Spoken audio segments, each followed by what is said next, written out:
10 లక్షల కోట్లు అప్పులు చేశాడు, ఏం దొరకని చేశాడు జనానికి అందుబాటులో లేక. మోడీ గారు కానీ చంద్రబాబు నాయుడు గారు కానీ ఓపికతో ఉన్న పవన్ కళ్యాణ్ కానీ ఎంతో ఔన్నత్యం కలిగినటువంటి ఆలోచనలతో ఈ ప్రభుత్వాన్ని నడపగలిగే శక్తి సామర్థ్యాలు ఉన్న వ్యక్తులు.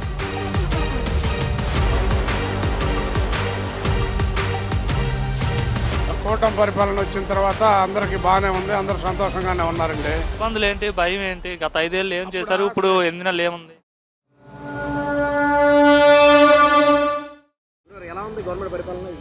బాగానే ఉందండి. రోడ్లు వేస్తున్నారు, ఈ మధ్య అమృత్ 2.0 అని చెప్పేసి పైప్స్ కూడా ఇవన్నీ వేస్తున్నారు. ఓవరాల్ ఏంటంటే లైక్ స్టేబుల్గా అనిపిస్తుంది. డెవలప్మెంట్ కూడా ఏంటంటే చూస్తున్నాం.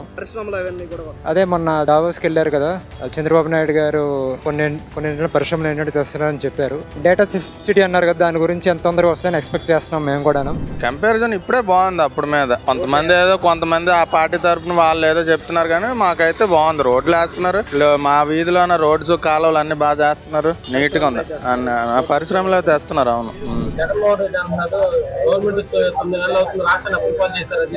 ఆయన ఎంతకన్నా ఎక్కువ చేశాడు కదండి. 10 లక్షల కోట్లు అప్పులు చేశాడు, ఏం దొరకని చేశాడు జనానికి అందుబాటులో లేక. వాళ్ళంత ఇబ్బంది పడ్డారు, ఏ పని లేక.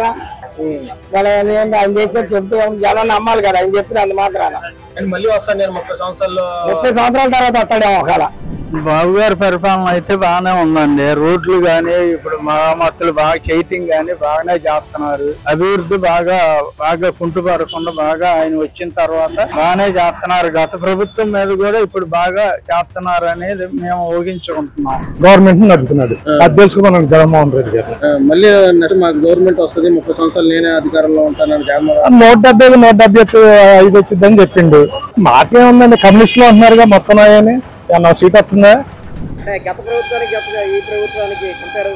ప్రభుత్వాలు కంపేర్ చేయడానికి ఈ ప్రభుత్వంలో ఉన్నటువంటి కూటమి పెద్దల తాలూకు అనుభవానికి గత ప్రభుత్వానికి చాలా తేడా ఉందండి. మోడీ గారు కానీ చంద్రబాబు నాయుడు గారు కానీ ఓపికతో ఉన్న పవన్ కళ్యాణ్ కానీ ఎంతో ఔన్నత్యం కలిగినటువంటి ఆలోచనలతో ఈ ప్రభుత్వాన్ని నడపగలిగే శక్తి సామర్థ్యాలు ఉన్న వ్యక్తులు. అలాంటి వ్యక్తులతో గత ప్రభుత్వాన్ని ఏదో ఓవర్ నైట్ లీడర్షిప్ కోసం వచ్చి పదవుల కోసం పొందాలని చెప్పి పరిపాలించే విధానం వేరు, ప్రజల కోసం ప్రజల ఆలోచనల్ని ఆశయాలని నింపడానికి వచ్చే ప్రభుత్వం వేరు. అది కూటమి ప్రభుత్వం నేను నమ్ముతున్నాను.